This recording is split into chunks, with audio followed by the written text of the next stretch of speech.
कुछ समय व्यतीत हो गया तो अचानक वो पोटली गुरु माता को मिल गई।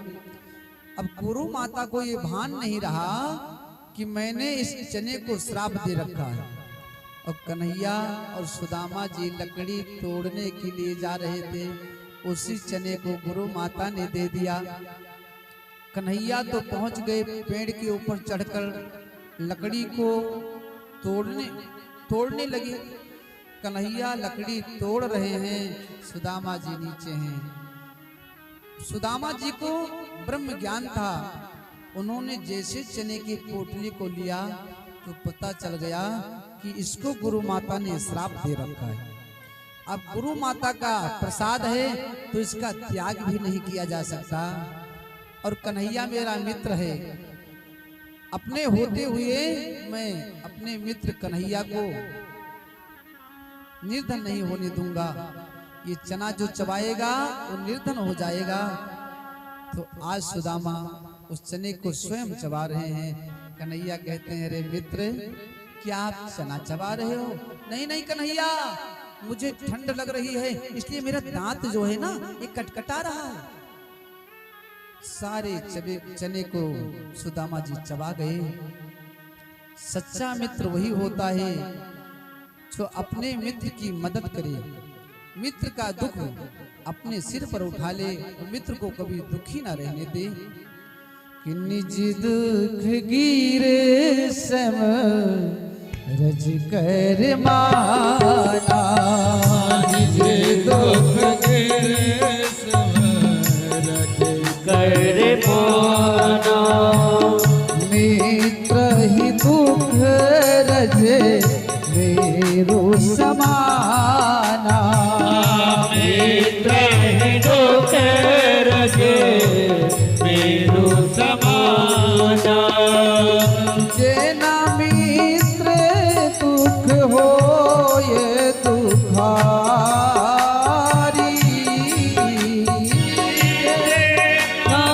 मित्र दुख हो ये दुखारी।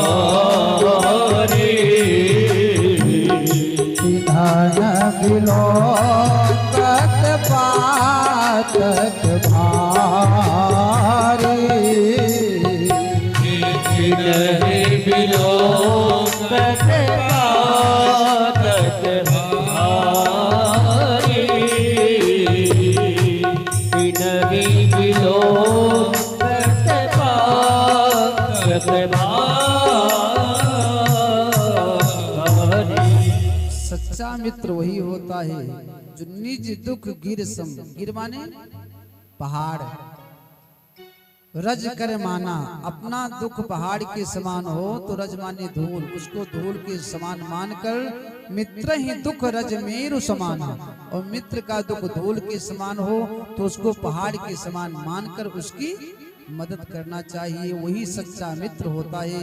सुदामा जी कहते हैं, कन्हैया मेरा मित्र है, यदि वो चना चबाएगा तो निर्धन हो जाएगा, और मैं अपने होते हुए अपने मित्र कन्हैया को कैसे निर्धन होने दूं। सुदामा जी ने सारे चने को चबा लिया था।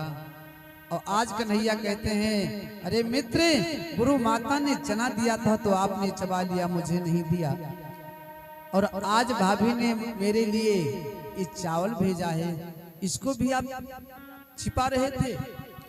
कन्हैया ने उस चावल के पोटली को खोला तो देख रहे हैं अनेकों जगह पर जो है सुई धागा से वो सिला हुआ है कपड़ा। कोई चावल टूटा है, कोई पीला है, कोई सफेद है, कोई छोटा, कोई बड़ा। 4 घर से चावल आया तो 4 प्रकार का। एक मुट्ठी लिए मुख में डाले, एक लोग सुदामा जी को कन्हैया ने दे दिया। और जैसे दूसरी मुट्ठी को लिए तो रुक्मिणी जी आ गई, कहने लगी, स्वामी बस करो, एक मुट्ठी में आपने एक लोक दे दिया, दूसरा लोक दे दोगे तो देवता कहाँ जाएंगे, तीसरा लोक आप दे दोगे तो 1,61,000 तो हमारे पुत्र हैं, तब नाती कितने होंगे, आगे पनाती कितने होंगे हैं? तो ये सब कहाँ जाएंगे। इसलिए हे कन्हैया, हे स्वामी, आप बस कीजिए, आप मत दीजिए। तब कन्हैया कहते हैं, देवी ये जो कुछ हमारा देख रही हो ना, राज संपदा धन, ये सब ब्राह्मणों के आशीर्वाद से हमको प्राप्त हुआ है। कन्हैया रुक्मिणी से कहते हैं कि विप्र प्रसादात धरणी धरो हम, विप्र प्रसादात कमलावरो हम, विप्र प्रसादात अजिता जितो हम, विप्र प्रसादात मम राम नामम। ब्राह्मणों के आशीर्वाद से मैं इस पृथ्वी को धारण करता हूँ। ब्राह्मणों के आशीर्वाद से मेरा नाम राम और कृष्ण होता है। ब्राह्मण के आशीर्वाद से मैं अजित कहलाता हूँ, सबको पराजित कर देता हूँ। और ब्राह्मणों के आशीर्वाद से ही आप मुझे पत्नी के रूप में प्राप्त होती हो, इसीलिए मैं सब कुछ सुदामा जी को देना चाहता हूँ।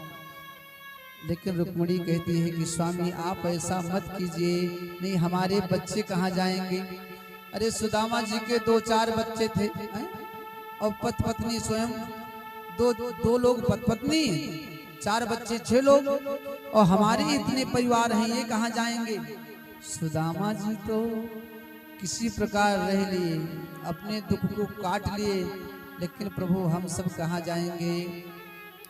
कि एक मुट्ठी में एक लोक दिए, एक मुट्ठी में एक लोक दिए, दूसरा लोक भी देते हैं, दूसरा लोक भी देते हैं, दूसरा लोक भी देते हैं। करते हैं भूप इस निर्धन को, क्या आप भी निर्धन होते हैं। करते हैं भूप इस निर्धन को, क्या आप भी निर्धन होते हैं। करते हैं भूप इस निर्धन को, क्या आप भी निर्धन होते हैं। करते हैं भूप इस निर्धन को, क्या आप भी निर्धन होते हैं।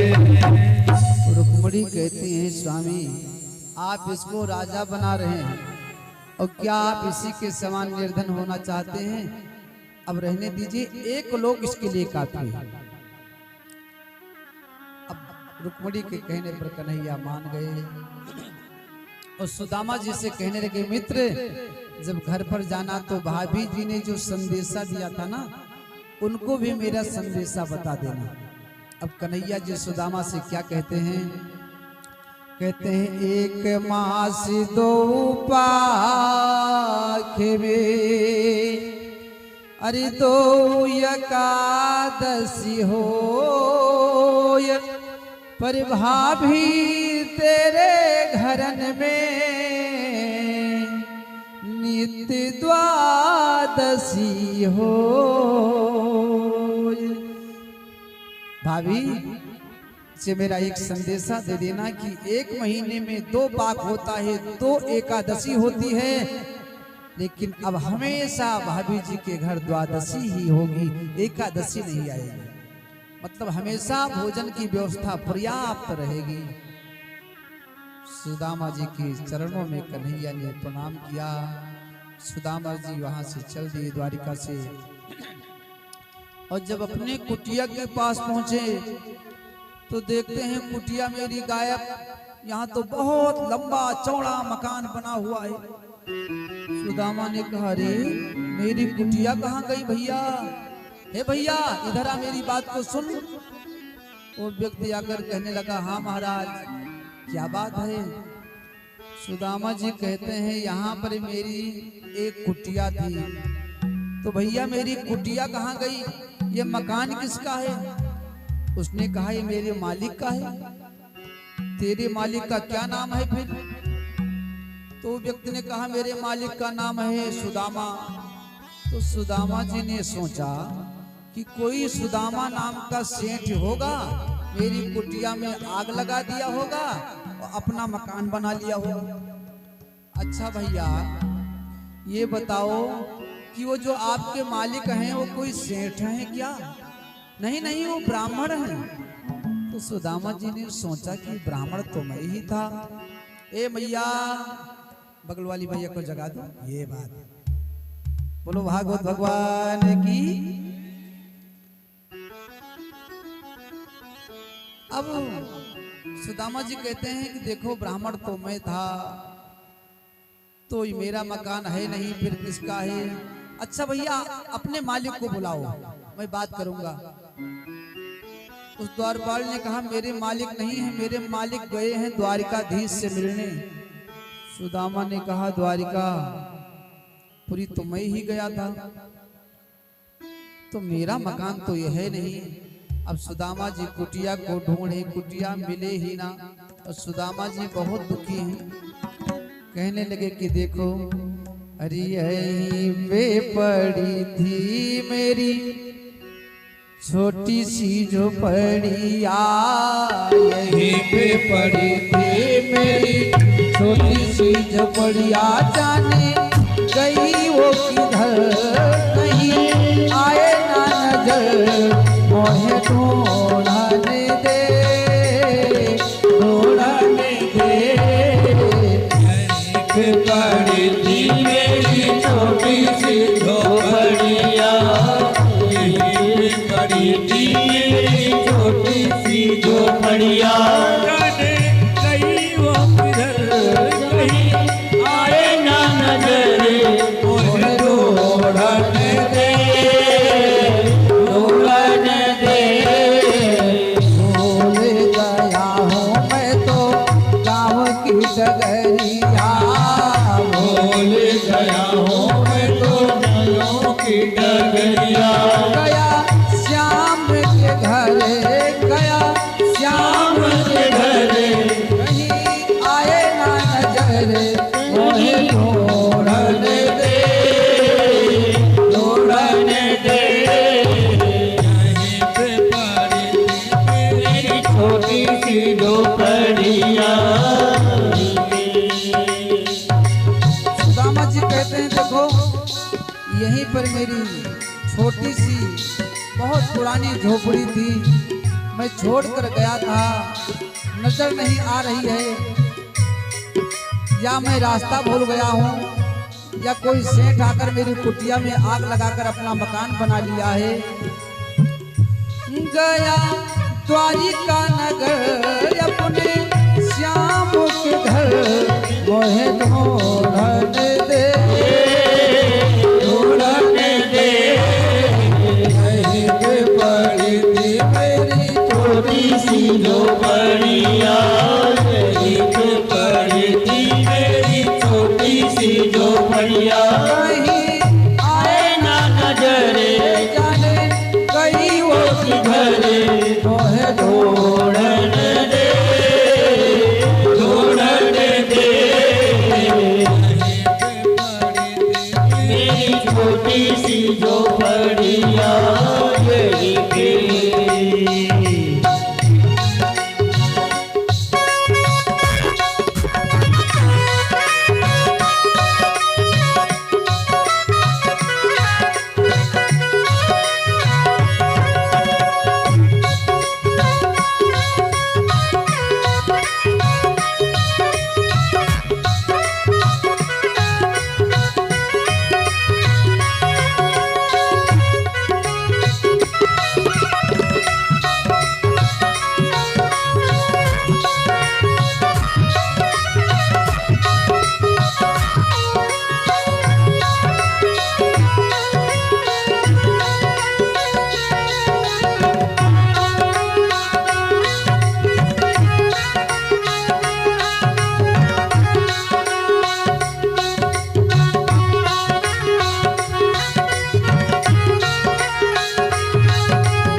सुखद बसाई। या कोई राजा करके चढ़ाई, नगरी सुंदर बसाई। लेने गए थे देने पड़े हैं, छूट गई मोर लुगाई। लेने गए थे देने पड़े हैं, छूट गई मेरी लुगाई। तेरी मिताई महंगी पड़ी है, तेरी मिताई महंगी पड़ी है। दीन की हंसी उड़ाई। छोटे बच्चे मेरे छोटी सी उमरिया, छोटे छोटे बच्चे मेरे छोटी सी उमरिया। गए वो किधर कहीं आए ना नजरे मोहे ढूंढन दे, ढूंढन दे। यहीं पे पड़ी थी मेरी छोटी सी झोपड़िया। यहीं पे यहीं पे पड़ी थी मेरी छोटी सी झोपड़िया। यहीं पे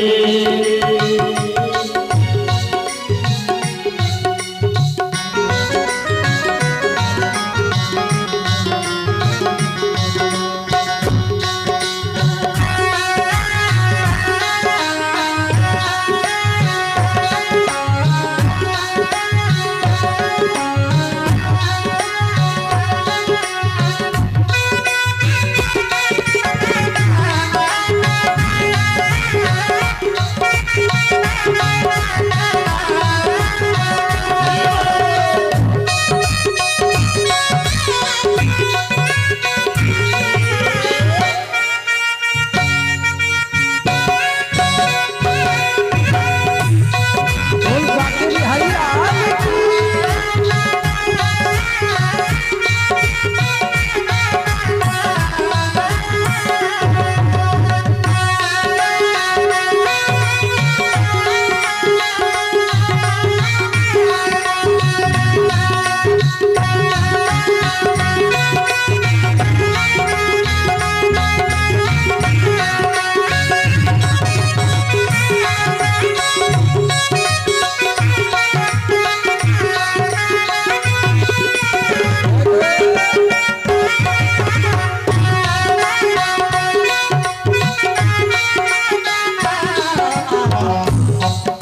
सुदामा जी कहते हैं कि मेरे बच्चे मेरे परिवार सब मुझसे दूर हो गए, मेरी कुटिया का पता नहीं है।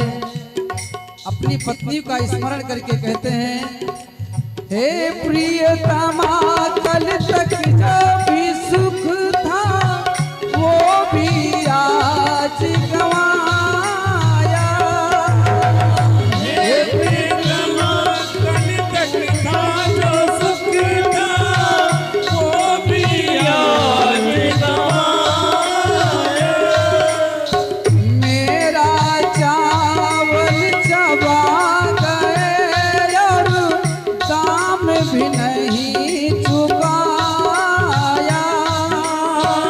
मेरा चावल चबा गया और दाम भी नहीं चुकाया।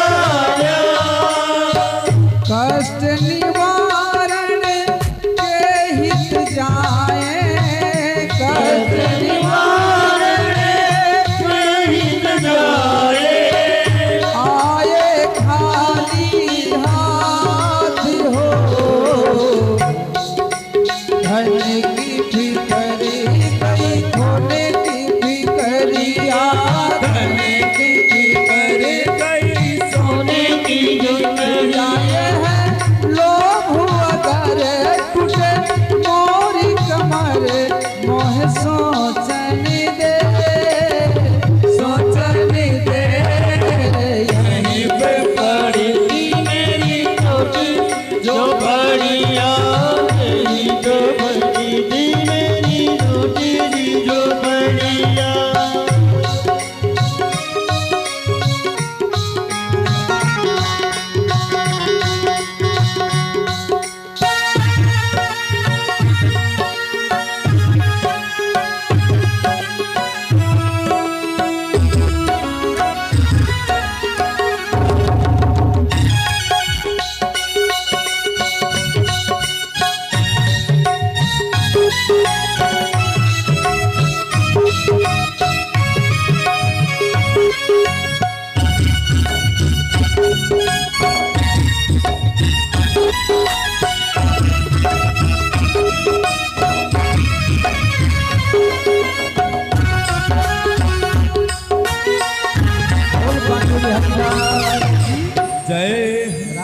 सरकार की जय हो। हाँ, समय को देखते हुए काम करो। सुखदेव जी राजा बलशी से कहते हैं, राजन सुदामा अपनी कुटिया को ढूंढ रहे हैं, अब पता नहीं लगा तो द्वारपाल से कहते हैं, अच्छा भैया आपके मालिक गए हैं द्वारिका, तो उनको जाने तो अपनी मलकिन को बुला लो।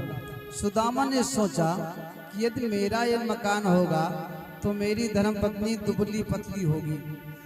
अब सुशीला ने जब सुना कि कोई ब्राह्मण आया है सुदामा नाम का, तो समझ गई मेरे पति देवता हैं, वो दौड़ी वहां से मिलने के लिए। अब भाई सुदामा की धर्मपत्नी सुशीला पहले तो दुबली पतली थी, लेकिन धन मिल गया तो वो भी मोटी ताजी हो गई, अनेकों दासियां पीछे पीछे चल रही हैं। अब सुदामा ने जैसे सुशीला को देखा, ओहो ये मेरी धर्मपत्नी नहीं हो सकती, ये इतनी मोटी कैसे हो गई, ये हमारी धर्मपत्नी नहीं है। अब सुदामा जी चल दिए, सुशीला दौड़ कर जाती हैं, चरणों में सिर को रख देती हैं, स्वामी आप कहाँ जा रहे हो? अरे सुशीला तू इतनी मोटी हो गई, और ये घर मकान किसका है? सुशीला कहती है, स्वामी ये सब कन्हैया जी की कृपा है। सुदामा जी कहते हैं, ओहो मैं गया था द्वारिका तो कन्हैया ने मुझे तो फूटी कौड़ी नहीं प्रदान की, और तुमको इतना सब दे दिया। सुशीला जी कहती हैं, स्वामी आपको चाहिए था कन्हैया का दर्शन, तो आपको कन्हैया ने दर्शन दिया, और मुझे चाहिए था धन, तो मुझे कन्हैया ने धन प्रदान किया। सुदामा जी कहते हैं, अच्छा तो तुमने धन मांगा था, तो सुनो अब जिस धन को आपने मांगा था कन्हैया से, उस धन को लेकर रहो, चांदी की रोटी बनाओ, सोने की सब्जी बनाओ, हीरे का अचार बनाओ, प्रेम से खाओ, और मैं तो जा रहा हूं जंगल में भजन करने। सुदामा जी चल दिए, तो सुशीला दौड़कर सुदामा के चरणों को पकड़ लेती है, कहती है, स्वामी पत्नी के लिए पति का घर स्वर्ग के समान होता है, चाहे वहां पर 56 प्रकार के व्यंजन खाने को मिलते हो, या सिर्फ और सिर्फ नमक रोटी क्यों ना खाने को मिलती हो, लेकिन पत्नी के लिए पति का घर ही अच्छा होता है। अब सुशीला जब साथ में जाने लगी, पीछे से पहुंचे टेढ़ी टांग वाले कन्हैया, अरे मित्र सुदामा किधर जा रहे हो? सुदामा ने कहा, अरे कन्हैया तू यहाँ आ गया?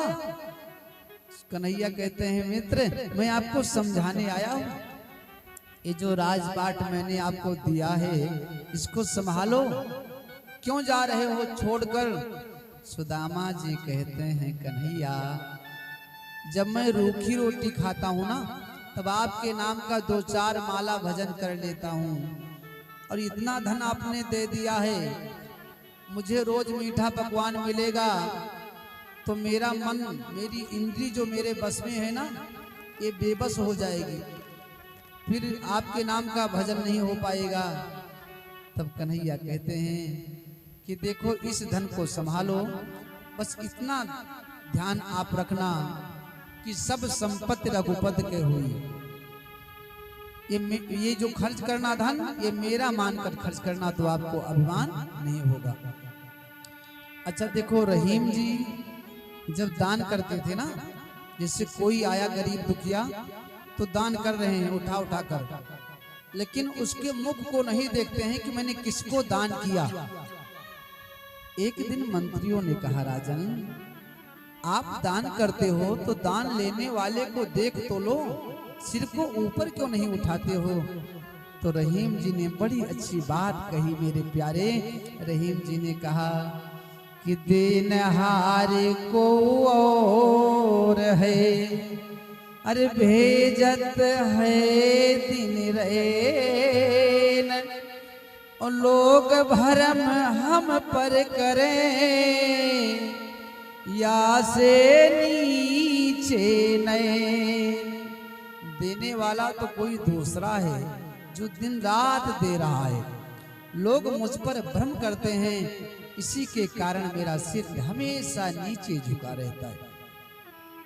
तो भगवान कहते हैं इस पूरी संपत्ति को जब आप जगदीश का मान करके, मेरा मान करके खर्च करोगे, दान करोगे, तो आपको अभिमान नहीं होगा। बोलो भागवत भगवान की। अच्छा देखो, इतना संपत्ति सुदामा को कन्हैया ने प्रदान किया, लेकिन जब सुदामा जी घर छोड़कर जाने लगे तो सुशीला कहने लगी कि मैं भी यहाँ नहीं रहूंगी, जहाँ आप रहोगे वहीं मैं रहूंगी। लेकिन कुछ पत्नियां भैया होती हैं, पति खाएं चाहे ना खाएं, रहे ना रहे हैं, उनसे सिर्फ और सिर्फ अपने से मतलब है। एक पंडित जी बेचारे बड़े सीधे बड़े भोले थे, बेचारे जजमाने के काम बहुत देखे, चलाई बहुत लंबी रही, गोरखपुर, बस्ती, मकसूदन, सिवान तक जाते हैं, बिहार के किनारे तक भैया। एक दिन क्या हुआ कि पंडित जी पत्नी से बोले मैं 3 महीना के लिए चलाही में जा रहा हूं, अब आप अपने हिसाब से घर को देखना। अब जौन घर पर धन रहा, रुपया पैसा, ये निकाले बाजार करें, मेर मेर के मिठाई आए, खटाई आए, समोसा आए, टिकिया आए, दाबो दाब लगाए रहे। अब 3 महीना में यहाँ से 55 किलो रही, लेकिन हो गई 1 कुंटल 30 किलो।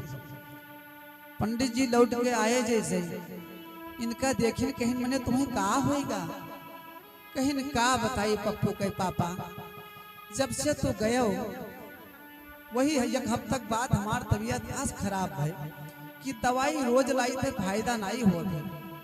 पंडित जी कहीं मैंने कवन मेर दवाई करावत हो, नहीं फायदा हुआ, चलो हमारे साथ है। ये बेचारे उनका कौनो मेर साधन बलाइन, 2 जन का बला टेकवाए बैठाइन, उठाए पे नहीं करें। अब कहाँ 1 कुंटल 30 किलो पंडित जी बेचारे अपन 70-80 किलो को रहे, लई गए डॉक्टर साहब के घरे।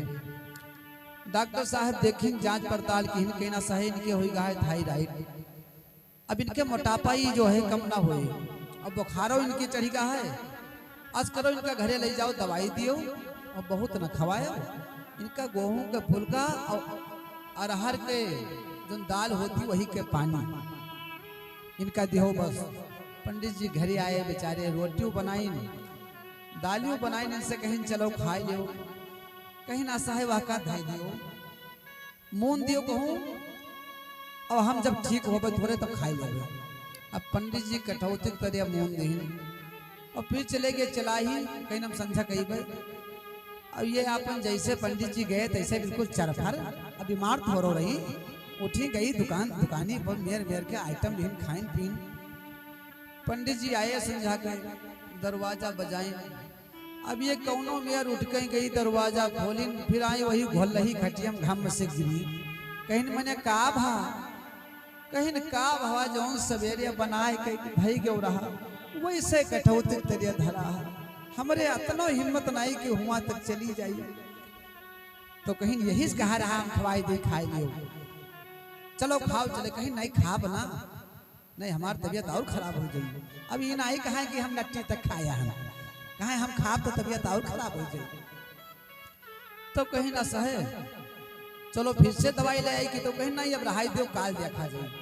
और अचानक पंडित जी के बलुआ फिर आएगा बिहान। तो पड़ोसी से कहीं भैया हम जाई थे, और हमारे धर्म पत्नी तनी देखे रहे हो, तबीयत ज्यादा खराब ही, इनका जब कोई है तो डॉक्टर के यहाँ लिया जाए। पड़ोसी सोचिस कि भाई गांव पंडित जी आए, हमरे सबके काम ही आवत हैं, तो आज इनके मदद कर दी। अब वो अपने छत पर बैठ गया कि अगर तबीयत ज्यादा खराब हो रही है तो हम चले जाओ। अब वो देखिए पड़ोसी की पंडित जी के धर्म पत्नी उठी, जुड़ते गई, अपन मेर मेर का आइटम लेन खाइन पी, फिर गई अपन प्रेम से अपन पहुंच गई वही खटिया। पंडित जी आए, संझा गए तो पड़ोसी कहीं मैंने कहा भा तबीयतिया हमारे यहाँ ठीक ही, धर्म पत्नी कहे कहीं हे महाराज, आप चाहे रिसियाओ चाहे कुहाओ, लेकिन एक बात हमारा सुन लो, कहीं का कहीं दवाई पानी कराओ जरूरत नहीं है, तुम्हारे धर्म पत्नी बोलत ही झूठ। अरे भाई कम से कम सवेरे से और संध्या बना में 10 चक्कर खाए भाई, और तू कहा तो बीमार ही। अब पंडित जी रिसियाए के पड़ोसी को पर कहीं मैंने हम डॉक्टर साहब के यहाँ ले गए, वो बताएं कि इनके जो है बीमारी हो गए है, और तू झूठ हुआ था। पड़ोसी कहीं ना विश्वास हो तो देख लियो अपने बुद्धि आज रुक गए। तो कहीं आज तो संध्या हो गए है, अब आज रुकिए कुछ नहीं, अच्छा चलो काल देखा जाए। पंडित जी पहुंचे, फिर दरवाजा बजाई, ये उठी कुंडी खोली कोनो में सोटा लेके, अब कुंडी खोल के फिर वही खोल रही खटियम भाग से गिर गई। कहीं मैंने का भा तबियतिया नहीं ठीक ही, कहीं ना अब हमें लागत है हम ठिकाब ना भगवान है किया हमें जाए। पंडित जी सोचिन की जानो पड़ोसिया झूठे कहत रहा, ये वास्तव बीमार है। फिर सोचिन की अच्छा चलो काल देख ही ले, पड़ोसी कहा मान ले। पत्नी से कहिन कि सुनो हम तो जाए थे जजमानी का, अब तू रोज बाद भाई तू जाओ दवाई ले आयो, और नहीं कहो तो दवाईवा कराई दे तब जाई। ये कहीं ना सहे, अब तू जाओ हम दवाई मंगाए लिया, चला ही ना छोड़ो। तो पंडित जी घर से निकले, पीछे कहीं गए, नीबी पेड़ पे चढ़ के बैठे। और जैसे समय भाव ठीक 11:30 बजा, तैसे इनके जितने दुकानदार रहे वो सब बंधे रहे, आवे लगे भैया। पहुंचा दुकानदार तो पूरी लिहिन आम लिहिन वाका खाइन दाद के, तई के अपन दही लिहिन कोदई लिहिन वाका सान के खाइन। फिर कहीं नहीं सब बहुत खाई लें, चलो थोड़ा और खाई ले घी और शक्कर वहां सानी वहां खाइन। अब पंडित जी बेचारे नीबी पर चढ़ के देखे, उनके दिया भरी जाए कि देखो कितना भागल भरे रही। जब ये कुल खाए वही तो पंडित जी नीबी से उतरे और गया बांका लेके सुंदर हरियर बांस काट के वका छिनगाई के लाठी बना के लेके घरे पहुंचे। कहीं ना आज कुल बीमारी हम इनके दूर कर दिए। दरवाजा पीटिन, अब ये जानिन पंडित जी आई गए, फिर वहां भगल भरी गई, कुंडी खोलिन, फिर आए खोल रही खटियम भाग से गिरी। पंडित जी पहुंचे, वहां हरियर बांस उठाए गए, ऊपर भलाक से मारिन, कहीं हाय राम, कहीं पूरी आम, और जब दोसर की लाठी मारिन तब कहीं हाय ददई। पंडित जी कहीं दही को दई, कहीं पप्पू पापा, पंडित जी कहीं हाँ, कहीं तू कस के जाना, कहीं जब तू घियो शक्कर साना। तो कुछ माताएं ऐसी भी होती हैं, लेकिन सुशीला बहुत पतिव्रता, धर्म का निर्वाह करने वाली, बहुत भोली, बहुत सीधी। सुदामा जी से कहती है, स्वामी आप जहां रहोगे जो खाओगे मैं वो खाऊंगी, लेकिन बिना आपके मैं नहीं रह सकती हूँ। बोलो भागवत भगवान की। सुखदेव जी कहते हैं, राजा परीक्षित से राजन काफी समय तक सुदामा जी अपनी पत्नी सुशीला एवं अपने पुत्रों के साथ में राज को भोग किए, राज का भोग किए। उसके बाद में गोविंद की कृपा से गोविंद के परम पद को सुदामा जी प्राप्त किए। बोलो भागवत भगवान की।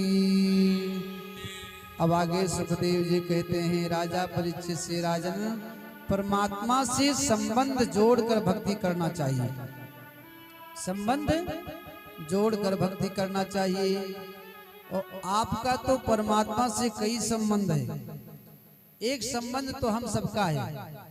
भैया आपका भी संबंध है भगवान से नहीं है, हम सबका एक संबंध है। क्या कि ईश्वर अंश जीवय विनाशी, ईश्वर अंश जीवय विनाशी, चेतन अमल सहज सुख राशि, चेतन अमल सहज सुख राशि।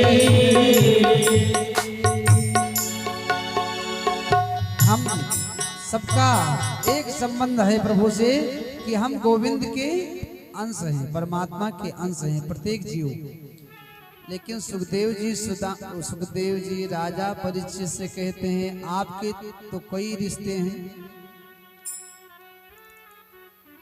एक रिश्ता तो ये ईश्वर परमात्मा का जो है, ये जो जीव है ना, ये गोविंद का यानी ब्रह्म का अंश है। पहला ये रिश्तेदारी आपकी है। दूसरी रिश्तेदारी ये है कि आपके माता के गर्भ में हमारे प्रभु जाकर के आपकी रक्षा की, ये दूसरा संबंध। तीसरा, आपके जो बाबा थे ना अर्जुन, उनका विवाह कन्हैया की बहन सुभद्रा के साथ में हुआ था। अब सुभद्रा अर्जुन के विवाह के विषय में सुखदेव जी ने विस्तार से राजा परीक्षित को श्रवण कराया। फिर राजा परीक्षित कहते हैं, ये बताइए कि हमने सुना है कि जो लोग भगवान नारायण की पूजा करते हैं वो दुखी रहते हैं, और जो भगवान शंकर की पूजा करते हैं वो सुखी रहते हैं। सुखदेव जी कहते हैं ऐसा नहीं है, नारायण की पूजा करते हैं वो भी सुखी होते हैं, लेकिन हमारे भगवान नारायण पहले अपने भक्त की परीक्षा लेते हैं, तब उसको दुख देते हैं, फिर जो कोई उसकी मदद करता है उसको भी दुख देते हैं, और फिर भी जब वो भक्त नारायण को नहीं छोड़ता है तब परमात्मा उसको इतना धन देते हैं नारायण कि उसकी 21 पीढ़ी बैठकर खाए तो भी धन समाप्त नहीं होता है। जैसे कभी कभी हमसे कुछ लोग कहते हैं, महाराज हमारे जो पड़ोसी हैं ये कभी पूजा नहीं करते, कभी पाठ नहीं करते हैं, हमेशा पापा चरण में लगे रहते हैं, दूसरों को कष्ट देना, कभी भजन भाव ना करना, लेकिन फिर भी ये सुखी हैं और हमारे घर रोज धूप दीप होता है, मैं बहुत दुखी हूं। तो उनका प्रारब्ध जो है ना बहुत अच्छा है। जब तक प्रारब्ध अच्छा है वो चमक रहे हैं, आज के कर्म से नहीं चमक रहे हैं, प्रारब्ध से चमक रहे हैं, पिछले जन्म के कर्म से। जिस दिन वो समाप्त हो जाएगा तो फिर उनको नरक में ही जाना पड़ेगा। और भोले बाबा तो बड़े सीधे हैं। सुखदेव जी कहते हैं, भोले बाबा को 2 बेलपत्र चढ़ा दो तो भी खुश है, 1 लोटा जल चढ़ा दो तो भी खुश, 2 दाना चावल चढ़ा दो तो भी खुश। एक बार एक चोर गया था चोरी करने भैया, तो चोरी करने गया तो रात में उसको कुछ हाथ नहीं लगा, वापिस आ रहा था तो सोचा कि कुछ मिला नहीं है, चलो भोले बाबा के मंदिर में देखें कुछ मिल जाए। तो मंदिर के भीतर गया तो वहां पर कुछ और नहीं मिला, वही घंटा बड़ा सा बंधा था। चोर ने सोचा घंटा ही खोल लूं तो कुछ व्यवस्था बन जाएगा। अब घंटा के ऊपर पहुंचे ही ना तो शंकर जी के ऊपर ही चढ़ गया, शिवलिंग के ऊपर चढ़ गया, घंटे को खोला और घंटे को खोलकर जैसे उतरा तो शंकर जी प्रकट हो गए। बोलो शंकर भगवान की जय। शंकर जी कहने लगे, भगत मैं तेरे ऊपर प्रसन्न हूँ, वरदान मांगो। अब वो चोर थर थर थर थर कांपे, महाराज महाराज मेरी गलती को क्षमा करो, मुझसे गलती हो गई, दोबारा चोरी नहीं करूंगा। शंकर जी कहते हैं, भैया मैं तेरे ऊपर प्रसन्न हूँ। चोर कहता है, मेरे ऊपर प्रसन्न हो? भोले बाबा कहने लगे, हाँ। तो चोर कहता है, वो कैसे? मैंने आपको क्या खिला पिला दिया, कौन सी पूजा कर ली? तो शंकर जी कहते हैं, भैया हमारे ऊपर कोई 2 दाना चावल चढ़ा देता है तो वरदान मांग लेता है, 2 फूल चढ़ा देता है भैया तूफानी जी तो वरदान मांग लेता है, और आपने तो अपने पूरे शरीर को चढ़ा दिया, इसलिए मैं बहुत प्रसन्न हूं, आप मुझसे वरदान मांगो। तो भोले बाबा मेरे तो बड़े उदार हैं भैया। एक ब्राह्मण देवता थे, ध्यान से सुनना, बड़ी अच्छी कथा है। चलो कोई बात नहीं, आज समापन है, चलने दो। तो वो ब्राह्मण देवता के कोई पुत्र नहीं था, तो शंकर जी की तपस्या करने गए, पूजा करने काशी। शंकर जी प्रसन्न हुए, प्रकट हुए, कहने लगे आपको क्या चाहिए? ब्राह्मण देवता ने कहा मुझे पुत्र चाहिए।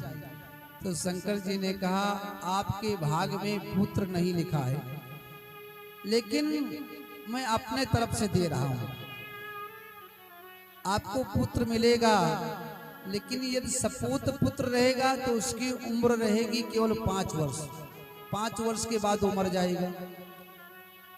और कपूत पुत्र पैदा होगा तो 20 साल जिएगा, फिर वो मर जाएगा। तो ब्राह्मण देवता ने सोचा कि मैं कपूत पुत्र क्या करूंगा, 5 साल ही जिए लेकिन सपूत पुत्र चाहिए। ब्राह्मण देवता ने कहा मुझे सपूत पुत्र चाहिए। शंकर जी ने कहा तथास्तु। ब्राह्मण देवता घर पर गए, समय व्यतीत हुआ तो पुत्र रत्न की प्राप्ति हुई, बेटा पैदा हुआ। अब देखो बेटा पैदा हुआ, मैया तो बहुत प्रसन्न है, लेकिन ब्राह्मण देवता बहुत दुखी हैं। सोचते हैं 5 साल के बाद में तो मुझे छोड़कर चला जाएगा। जो कोई ब्राह्मण आता है, संत आता है, सबसे पूछते हैं कि बताओ कुंडली में केवल 5 वर्ष मेरे पुत्र की आयु है, तो क्या इसकी आयु बढ़ सकती है? तो एक ब्राह्मण ने बताया, एक पंडित जी ने, कि एक उपाय है। क्या? रास्ते में अपने बेटे को लेकर जाओ, जितने लोग मिले, ब्राह्मण देवता, संत देवता, सबको प्रणाम कराओ। कोई सच्चा संत जिस दिन आशीर्वाद दे देगा, उसी दिन तेरे बेटे की आयु बढ़ जाएगी। अब ब्राह्मण देवता ने सोचा कि पंडित जी ने मुझसे तो बता दिया कि रोज लेकर जाओ, ब्राह्मणों के चरणों में प्रणाम कराओ, संतों के चरणों में प्रणाम कराओ, लेकिन कौन संत है कौन नहीं मुझे क्या पता।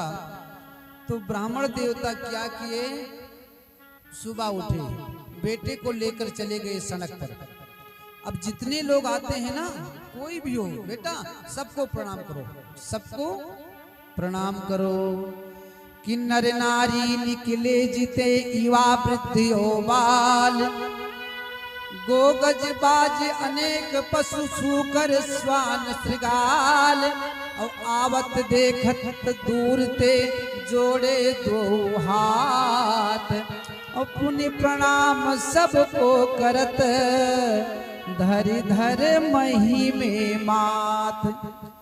चाहे पशु हो या मनुष्य, वो बालक सबको प्रणाम करने लगा। और जब 4 वर्ष 11 महीना 27 दिन व्यतीत हो गए, केवल 3 दिन बचे, उस बालक को मरने के 3 दिन बचे केवल, तो बालक का पिता बहुत उदास है। बालक के मैया को कुछ नहीं पता, जानता सब पिता है, तो बहुत उदास है कि 3 दिन के बाद मेरा बेटा समाप्त हो जाएगा, इस दुनिया को छोड़कर चला जाएगा। लेकिन मेरे प्यारे, आज क्या हुआ कि जब बालक के आयु में रहे 3 दिन शेष, जब 3 दिन शेष रह गए, तो बड़े भाग्य से तेहि मग सप्तऋषि कीन प्रवेश। तो बड़े भाग से सप्तऋषि आ गए, और जैसे सप्तऋषि आए तो ब्राह्मण देवता ने प्रणाम किया। फिर ब्राह्मण का जो बालक था वो साष्टांग प्रणाम किया, बिल्कुल जमीन में लेट गया। कि मुनि मंडल को महिमे पढ़ के द्विज बालक दंड प्रणाम किया। चिरजीवी भव ऋषियों ने आशीर्वाद दिया। जैसे ब्राह्मण पुत्र जमीन में साष्टांग प्रणाम किया सप्तऋषियों को, सप्तऋषियों ने कहा चिरंजीवी भव, चिरंजीवी भव, चिरंजीवी भव। बालक का पिता हाथ जोड़कर कहने लगा, हे ऋषियों, करी जोर पिता बोला कि मोह सत्य आपके वचन कहे। इस दीन अभागे बालक के आयु में शेष दिन 3 रहे। बालक का पिता विप्र देवता कहने लगा, आपके वचन झूठे हो जाएंगे, क्योंकि 3 दिन इसके बचे हैं, 3 दिन में ये मर जाएगा। सप्तऋषि आपस में बात करने लगे कि अब क्या किया जाए। कहीं ये मर गया बालक तो सब लोग कहेंगे सप्तऋषि झूठे हैं, मैंने तो इसको चिरंजीवी का आशीर्वाद दे दिया। अब सप्तऋषि आपस में बातचीत किए, फिर कहने लगे, देखो ब्राह्मण देवता इस बालक को आप मुझे दे दो। तो ब्राह्मण देवता ने अपने बालक को सप्त ऋषियों को दे दिया कि बालक प्रदान कीनो करके कठिन हिया। बालक प्रदान कीनो करके कठिन हिया। ऋषियों ने क्या किया, मुनियों ने क्या किया। ऋषियों ने क्या किया, ऋषियों ने क्या किया। बालक प्रदान कीनो करके कठिन हिया। बालक प्रदान कीनो करके कठिन हिया। ऋषियों ने क्या किया, मुनियों ने क्या किया। ऋषियों ने क्या किया, मुनियों ने क्या किया। ब्राह्मण देवता ने बालक को दे दिया सप्त ऋषियों को। सप्त ऋषि लोग बालक को लेकर पहुंचे ब्रह्मा जी के पास। सप्त ऋषियों ने ब्रह्मा जी को प्रणाम किया और फिर उस बालक से कहते हैं, बेटा आप भी ब्रह्मा जी को प्रणाम करो। बालक ने भी प्रणाम किया। ब्रह्मा जी ने कहा, चिरंजीवी भव। तो सप्तऋषि हंसने लगे। तो ब्रह्मा जी कहते हैं, भैया क्यों हंस रहे हो। सप्तऋषियों ने सारा हाल बताया कि काशी के ब्राह्मण का पुत्र है, इसकी आयु केवल अब 2 दिन बची है, 2 दिन में ये समाप्त हो जाएगा। और जो कोई कहेगा कि सप्तऋषि झूठे, तो मैं कहूंगा ब्रह्मा जी झूठे, क्योंकि आपने भी कह दिया है चिरंजीवी भव। तो कहीं ये मर गया और लोग मुझे दोष देंगे तो मैं आपको दूंगा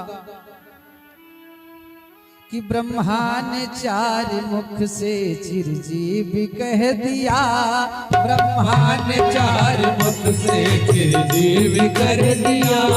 ऋषियों ने क्या किया, मुनियों ने क्या किया। ऋषियों ने क्या किया, मुनियों ने क्या किया। ऋषियों ने क्या किया, मुनियों ने क्या किया। ऋषियों ने क्या किया, मुनियों ने क्या किया।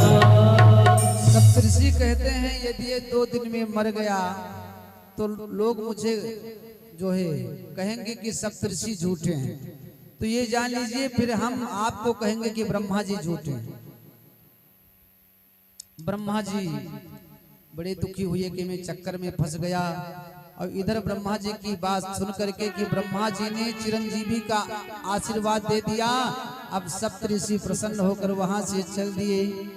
कि ब्रह्मा की बात सुनकर मुन मंडली चली, अपनी बला टली, अपनी बला टली। ब्रह्मा की बात सुनकर मंडली चली, अपनी बला टली, अपनी बला टली। ब्रह्मा जी की बात सुनकर ऋषि लोग चल दिए। तो ब्रह्मा जी कहते हैं, भैया रुको रुको, मैं भी चलूंगा आपके साथ। सप्तऋषि कहने लगे, आप कहाँ चलोगे। मैया मैया को जगा दो, नींद आ रही है। बोलो भागवत भगवान की जय। बस आप सबको 20 मिनट में फ्री करते हैं। अब ब्रह्मा जी सबको लेकर शंकर जी के पास पहुंच गए। शंकर जी को ब्रह्मा ने प्रणाम किया, सप्तऋषियों ने प्रणाम किया, फिर उस बालक ने प्रणाम किया। कि शिव ने विनीत अपने मुख पंच से कहो, शिव ने विनीत अपने पंच से कहो। चिरंजीव सुत रहो, चिरंजीव सुत रहो, चिरंजीव सुत रहो, चिरंजीव सुत रहो। चिरंजीव सुत रहो, चिरंजीव सुत रहो, चिरंजीव सुत रहो, चिरंजीव सुत रहो। ब्रह्मा जी प्रणाम किए, सप्तऋषियों ने प्रणाम किया, उस बालक ने भी शंकर जी को प्रणाम किया। तो शंकर जी ने अपने 5 मुख से कह दिया, चिरंजीवी भव, चिरंजीवी भव, चिरंजीवी भव।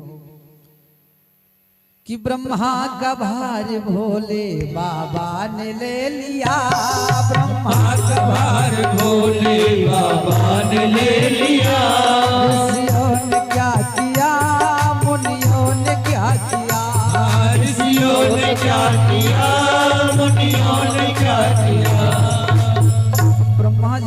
भार जो था भोले बाबा ने ले लिया।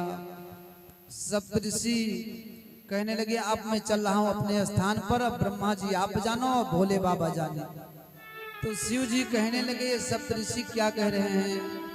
तो ब्रह्मा जी कहने लगे ये जो बालक है ना, एक काशी के एक ब्राह्मण का है और इसकी आयु आज शाम को समाप्त हो जाएगी। सप्तऋषियों ने आशीर्वाद दे दिया, मैंने भी दे दिया, आपने भी दे दिया, शाम को बालक मर जाएगा। फिर सब लोग कहेंगे सप्तऋषि ब्रह्मा शंकर सब झूठे हैं। तो शंकर जी कहने लगे अरे ये बात तो सही है, उस ब्राह्मण को मेरे आशीर्वाद से ही ये बालक प्राप्त हुआ था, इसकी आयु आज समाप्त हो रही है, लेकिन आप लोग जाओ इस बालक को यहीं पर छोड़ दो। अब शिव जी ने उस बालक को अपने पास रख लिया और कहा बेटा मेरे शिवलिंग के पास बैठ जाओ, प्रेम से आप जो है महामृत्युंजय मंत्र का जप करो। अब वो छोटा सा बालक शिव ने बताया, वो जप करने लगा। गोधूल के समय यमराज पहुंच गए। जैसे अपने यम फांस में उस बालक को बांधने के लिए दौड़े तो और जैसे शिवलिंग से वो बालक लिपटा तो हमारे भोले बाबा त्रिशूल लेकर के यमराज को दौड़ाए। अब यमराज जी हाथ जोड़कर लगे कांपने। भोले बाबा से कहते हैं कि आप क्यों मुझे मारना चाहते हो? अरे मैंने क्या अन्याय किया? इस बालक की आयु आज समाप्त हो रही है तो मैं इसको लेने आया हूं, आप मुझे क्यों मार रहे हो? इसकी आयु केवल 5 वर्ष थी, आपने ही तो इसको 5 वर्ष की आयु दी थी। तो शंकर जी कहते हैं यमराज से कि आयु मैंने दिया था। यमराज कहते हैं हाँ। तो शिव जी कहते हैं जब मैंने 5 वर्ष का इसको आयु प्रदान किया था तो ये बताओ मेरे हिसाब से 5 वर्ष बीतेगा कि तेरे हिसाब से? तो यमराज कहता है जब आपने आशीर्वाद दिया है तो आपके हिसाब से बीतेगा। तब शिव जी कहते हैं तब फिर सुनो मेरे हिसाब से। अब शंकर जी 5 वर्ष अपने हिसाब से यमराज को बता रहे हैं कि कैसा होता है 5 वर्ष। कहते हैं ब्रह्मा जी के आयु में अरे बीतत कल्प अनेक और 10 ब्रह्मा बिगड़े बने तो शंकर के दिन एक। ब्रह्मा जी के आयु में अनेकों वर्ष बीत जाते हैं। कितने? 4,32,000 वर्ष आयु होती है कलयुग की। 8,64,000 वर्ष आयु होती है द्वापर की। 12,96,000 वर्ष आयु होती है जो है त्रेता की। और 17,28,000 वर्ष आयु होती है सतयुग की। जब ये चारों मिलाओ तब एक चतुर्युगी होता है। और जब ये 72 बार व्यतीत हो जाए तब एक मनवंतर होता है। तब एक इंद्र बदलते हैं और जब 14 इंद्र बदल जाएं तब ब्रह्मा जी का एक दिन होता है। और शंकर जी क्या कहते हैं कि 10 ब्रह्मा बिगड़े बने तो शंकर के दिन एक। जब 10 ब्रह्मा बनकर बिगड़ जाते हैं तब शंकर जी के एक दिन होते हैं। फिर शिव जी यमराज से कहते हैं कि ऐसे दिनन के मास गिन और मासों के पुण्य वर्ष। ऐसे दिन के मास बनाओ फिर उसका साल बनाओ। यमराज ने कहा अरे बाबा जब आपके एक दिन में 10 ब्रह्मा जी बनते बिगड़ते हैं तो यमराज तो लाखों बनेंगे बिगड़ेंगे। फिर मैं आपके जो है आपके द्वारा बनाए गए वर्ष का मैं निराकरण नहीं कर सकता हूं। मैं दिन का मास कैसे बना सकता हूं? मेरे बस की बात नहीं है। लेकिन भोले बाबा कहते हैं मेरी बात को सुनकर तब यहां से जाओ कि ऐसे दिनन के मास और मासों के पुण्य वर्ष और ऐसे 5 बरस रहे बालक सुखी सहस्र। इस प्रकार से 5 वर्ष बालक सुखी रहेगा। उसी बालक का नाम आगे चलकर मार्कंडेय ऋषि हुआ, जो अष्ट चिरंजीवी में उसका नाम आता है। मार्कंडेय जी का नाम, पहले 7 चिरंजीवी थे। कितने? अश्वस्थामा बलिर्व्यासो हनुमासा विभीषणा कृपा परशुरामश्चा सप्तैते चिरंजीविना। पहले 7 चिरंजीवी थे, लेकिन अब मार्कंडेय ऋषि भी हो गए, तो इसलिए 8 चिरंजीवी इस धरती पर हैं। बोलो भागवत भगवान की जय। तो हमारे भोले बाबा तो बहुत उदार हैं, जो भक्त मांगता है प्रदान करते हैं। सुखदेव जी कहते हैं, राजन एक दिन की बात है, प्रभास क्षेत्र में कुछ ऋषि आए हुए थे। तो कन्हैया के पुत्र और पौत्र सांब्र के पेट में कपड़ा भरकर साड़ी पहनाकर पहुंच गए, और वहां पर 11 ऋषि बैठे थे। कितने हैं? 11। विश्वामित्रोचितो कर्णो दुर्वासा भृगुरंगिरा कश्यपो वामदेवो वसिष्ठो नारदो दयः। 11 ऋषि बैठे थे। सांब्र के पेट में कपड़ा भरकर साड़ी पहनाकर कन्हैया के पुत्रों ने कहा, बाबा ये बताओ कि इस स्त्री के पेट में बेटी है या बेटा है? ये बेटा चाहती है, अब जो हो सो बताओ। अब ऋषियों के मंडली में बैठे थे दुर्वासा जी। दुर्वासा जी ने ध्यान लगाया तो पता चला ना लड़की है ना लड़का है, ये कपड़ा भर कर आए हैं। उनको आ गया क्रोध, और क्रोध में आकर कहने लगे, अरे दुष्टी, तुम हम ऋषियों का परीक्षा लेने के लिए आए हो, मेरा उपहास उड़ाने आए हो? जाओ मैं तुमको श्राप देता हूँ, इसके पेट से ना बेटी होगी ना बेटा होगा, एक लोहे का मूसल होगा, और उसी लोहे के मूसल के द्वारा तुम्हारे समस्त यदुवंशियों का संहार हो जाएगा। दुर्वासा जी ने श्राप दे दिया। कन्हैया के जितने पुत्र थे बहुत भयभीत हो गए। घर पर पहुंचे, सांब्र के पेट से लोहे का मूसल निकला, अक्रूर जी को बताए। अक्रूर जी ने उस लोहे के मूसल को पीस कर समुद्र में फेंक दिया, तो जो छोटे छोटे कण थे वो रेण के वृक्ष के रूप में उत्पन्न हो गए। एक बड़ा कण था, उसको एक मछली निकल जाती है। मछुआरे ने जाल डाला, मछली पकड़ी गई, पेट चीरा गया, लोहे का कण मिला, तो मछुआरे ने उसको एक शिकारी को दे दिया। शिकारी ने पिटाकर उसको सुंदर अपने बाण में लगा लिया। अब एक दिन सारे यदुवंशी आपस में लड़ने लगे। कन्हैया समझाने लगे कि देखो आप लोग क्यों लड़ रहे हो, आपको लड़ाई झगड़ा मार पीट नहीं करना चाहिए। लेकिन कन्हैया जब समझाएं तब कन्हैया के जो नाती पोता थे ना, वो कहने लगे बूढ़े बाबा का दिमाग खराब हो गया, ये नाहक में बोलते रहते हैं। लेकिन हमारे प्रभु जिसको दुख देना होता है ना, उसके मति को पहले ही हर लेते हैं। कैसे कि जाको प्रभु दारुण दुख दे,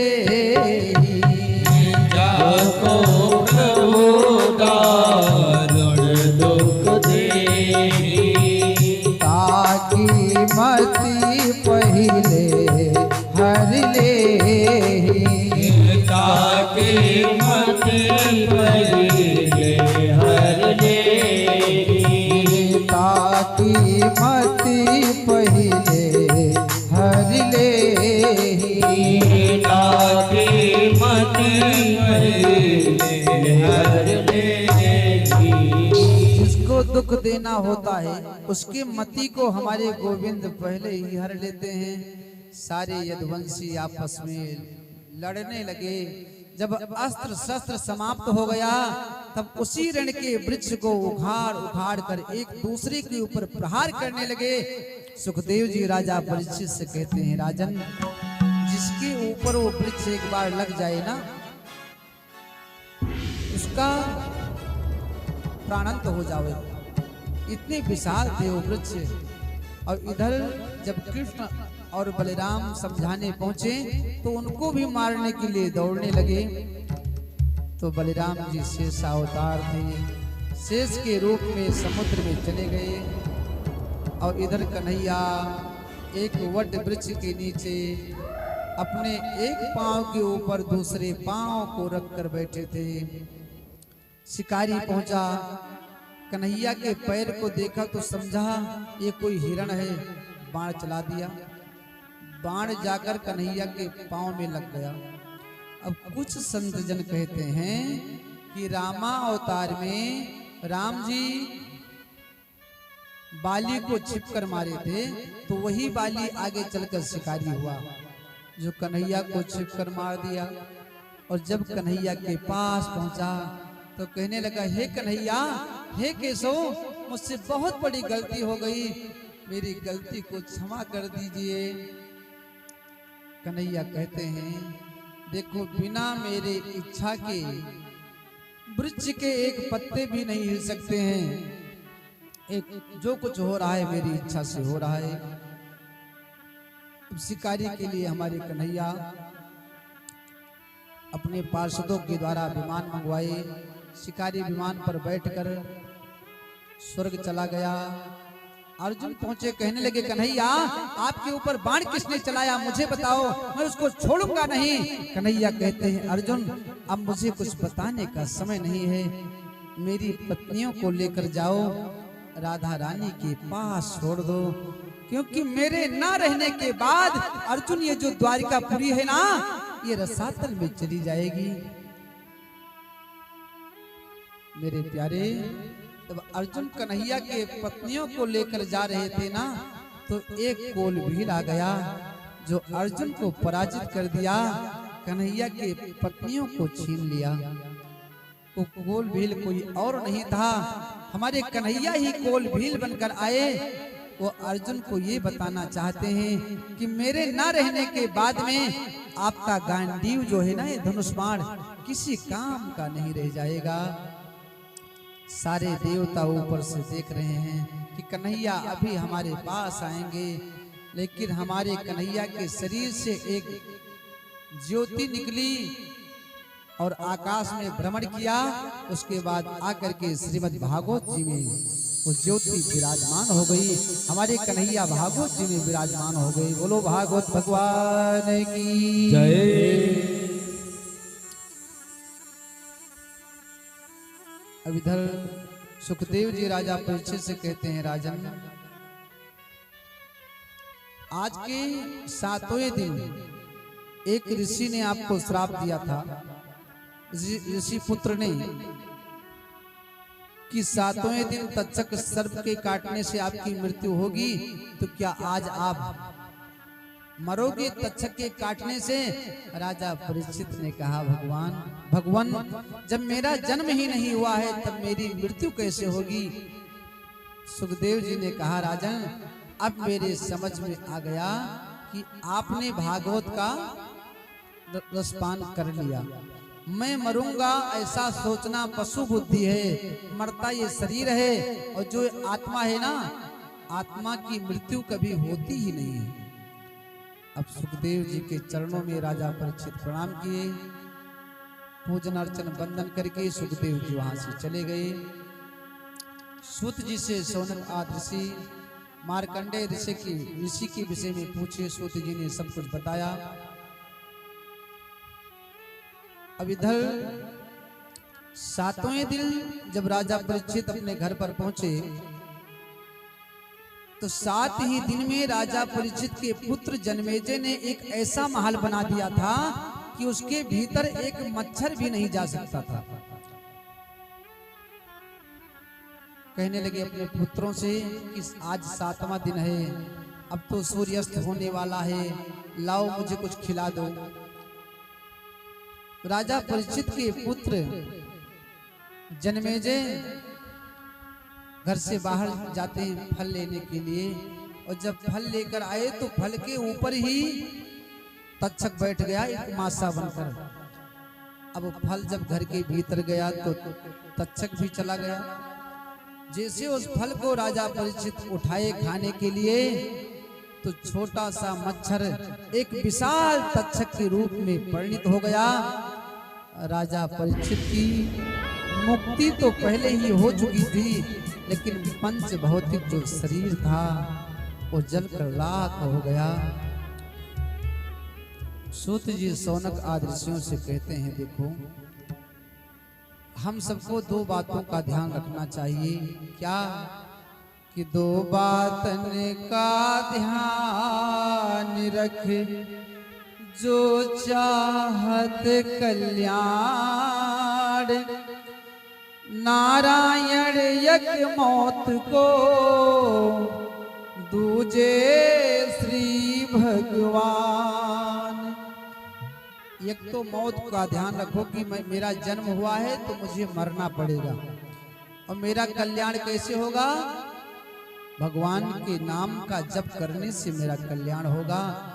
ये यदि मनुष्य को ध्यान रहेगा, हम सबको ध्यान रहेगा, तो फिर हमको कष्ट नहीं उठाना पड़ेगा। भागवत का जो अंतिम श्लोक है, हम सब लोग साथ में बोलेंगे 3 बार। बोलिएगा, नाम संकीर्तनम यस्य, नाम संकीर्तनम यस्य, सर्व पाप प्रणाशन, सर्व पाप प्रणाशन, प्रणामो दुख समनस्ता, प्रणामो दुख समनस्ता, नमामि हरिं पर, नमामि हरिं पर। नाम संकीर्तनम यस्य, नाम संकीर्तनम यस्य, सर्व पाप प्रणाशन, सर्व पाप प्रणाशन, प्रणामो दुख समनस्ता, प्रणामो दुख समनस्ता, नमामि हरिं पर, नमामि हरिं पर। नाम संकीर्तनम यस्य, नाम संकीर्तनम यस्य, सर्व पाप प्रणाशन, सर्व पाप प्रणाशन, प्रणामो दुख समनस्ता, प्रणामो दुख समनस्ता, नमामि हरिं पर।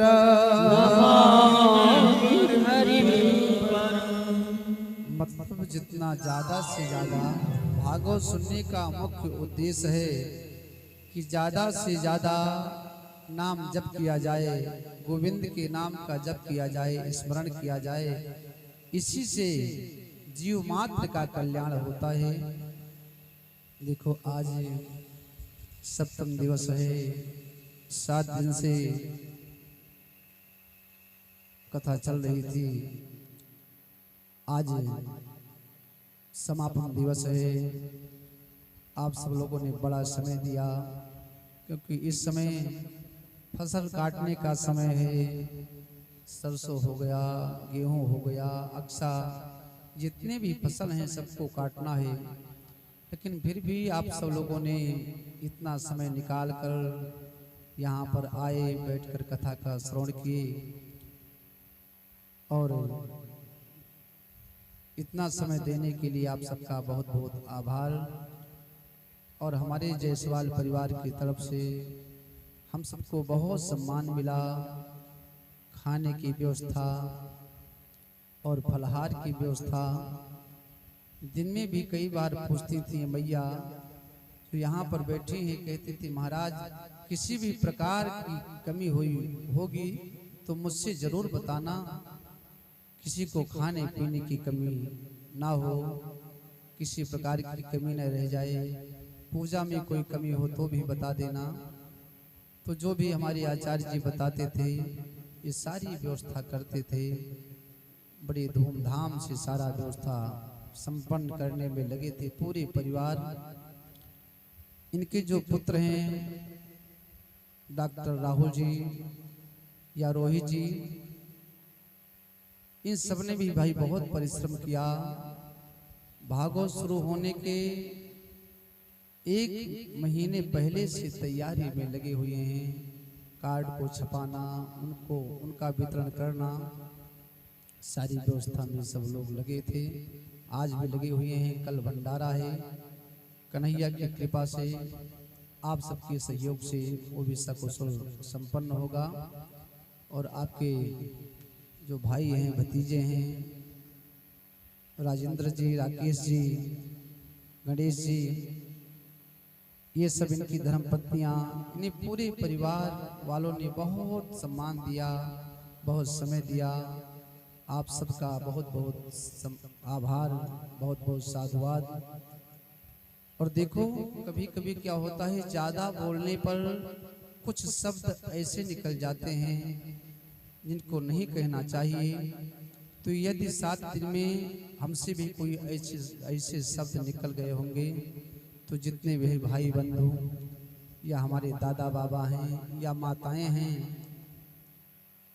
इन सब से मैं अपने लिए और हमारे जो कलाकार हैं या हमारे भंडारी हैं या हमारे आचार्य जी हैं या हमारे शुक्ला जी हैं, अमन जी, इनकी तरफ से, हम लोगों की तरफ से किसी भी प्रकार की यदि कमी हुई हो तो उसके लिए आप सबसे व्यास मंच से जो है क्षमा मांगते हैं। और चले एक छोटी सी विदाई गीत, तदुपरांत पूजा चढ़ावा, आरती प्रसाद वितरण। विदाई ले रहे सबसे हमें अब दूर जाना है। विदाई ले रहे सबसे हमें अब दूर जाना है, हमें अब दूर जाना है। विदाई ले रहे सबसे हमें अब दूर जाना है, हमें अब दूर जाना है। विदाई ले रहे सबसे हमें अब दूर जाना है, हमें अब दूर जाना है।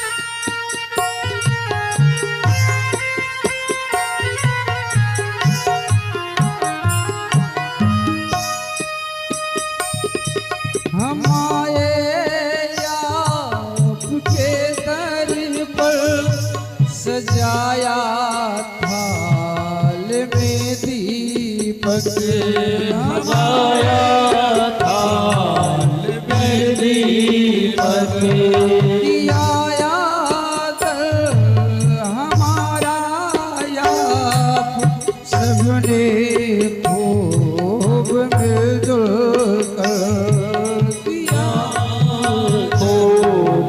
मिलने और मिलने का ये जीवन का बहाना है, हमें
जो माँ से प्राप्त था ओ जो माँ से प्राप्त था हमको, बहाया ज्ञान की गंगा, दिया गुरुवर ने जो हमको, दिया गुरुवर ने जो हमको, लुटाया प्यार सागर वो, जो माँ से प्राप्त था हमको, जो माँ से प्राप्त था हमको, बहाया ज्ञान की गंगा, दिया गुरुवर ने जो हमको, दिया गुरुवर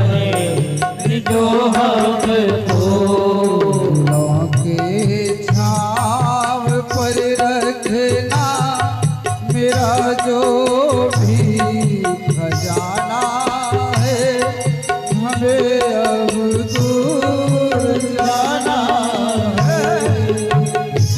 ये लगे सबसे हमें अब दूर जाना है, हमें अब दूर जाना है।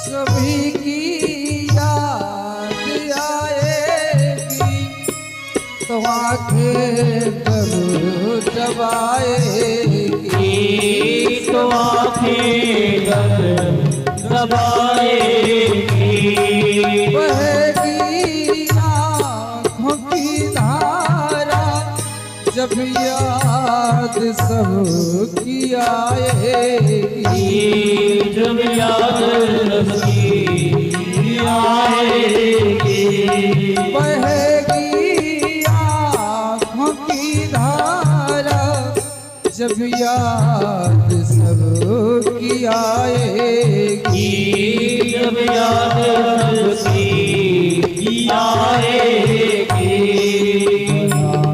आए धर्म को रखना, इसे नाटक मगाना है, हमें अब दूर जाना है। लगे सबसे हमें अब दूर जाना है, हमें अब दूर जाना है।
इतना सम्मान दिया, इतना हम सबको प्यार दिया, हम सब कैसे भूल सकते हैं।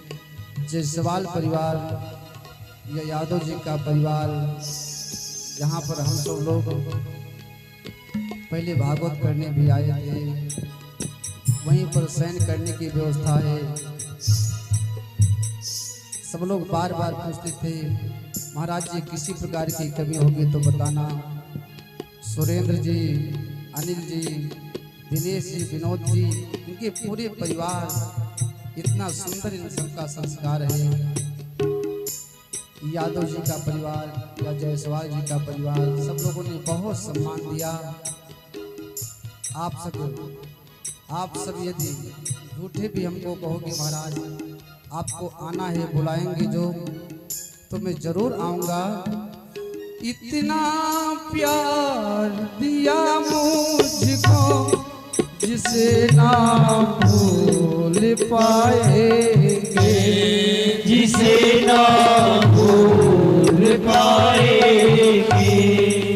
इतना प्यार दिया सबने जिसे ना भूल पाएंगे, जिसे ना भूल पाएंगे। झूठा कहोगे आने को तो दौड़े चले आएंगे, तो दौड़े आएंगे। सब पर राम कृपा बरसे, सब पर राम कृपा बरसे, यही उम्मीद गाना है हमें अब दूर जाना है। विदाई रहे सबसे, हमें अब दूर जाना है, हमें अब दूर जाना है। विदाई ले रहे सबसे, हमें अब दूर जाना है, हमें अब दूर जाना है। विदाई रहे सबसे, हमें अब दूर जाना है, हमें अब दूर जाना है। लेके फिर कभी सबसे ये अवसर फिर से आना है, ये अवसर फिर से आना है। रहे सबसे, हमें अब दूर जाना है, हमें अब दूर जाना है।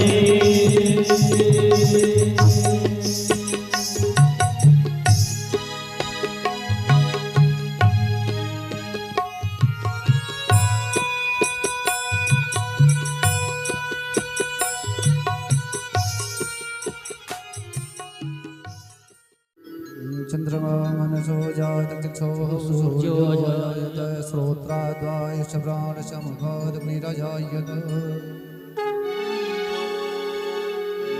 बाके बिहारी तेरी आरती गाऊं, हे गिरधारी तेरी आरती गाऊं।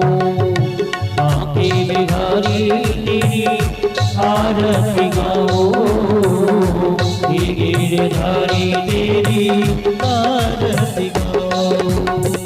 आरती गाऊं प्यारे आपको मनाओ, बाके बिहारी तेरी आरती गाऊं।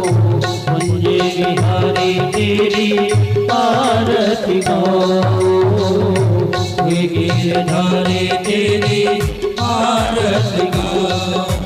मोरे मुकुट पग शीश सोए, मोरे मुकुट पग शीश सोए।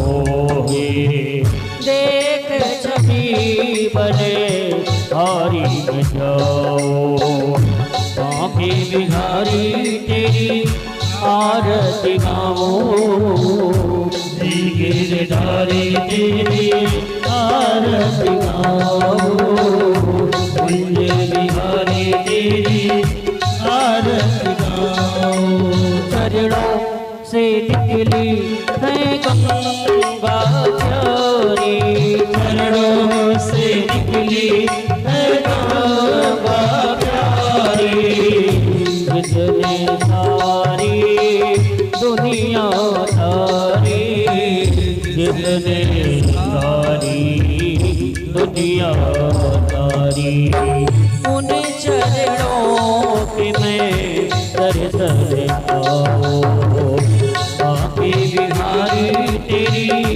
आरती गाओ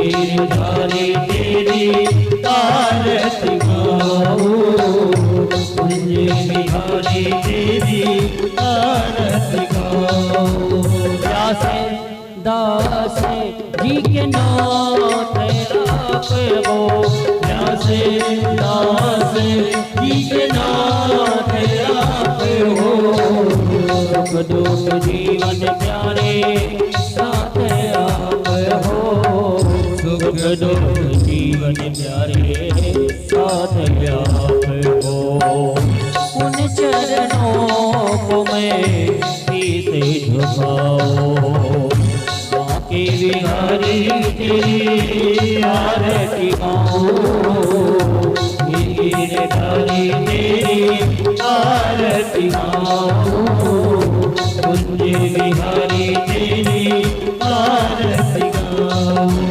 संग में शोभे रस भान दुलारी संग में शोभे रस भान दुलारी ललिता सब सखियों प्यारी ललिता सब सखियां प्यारी बास सदा बाबन पाओ आके बिहारी तेरी आरती गाओ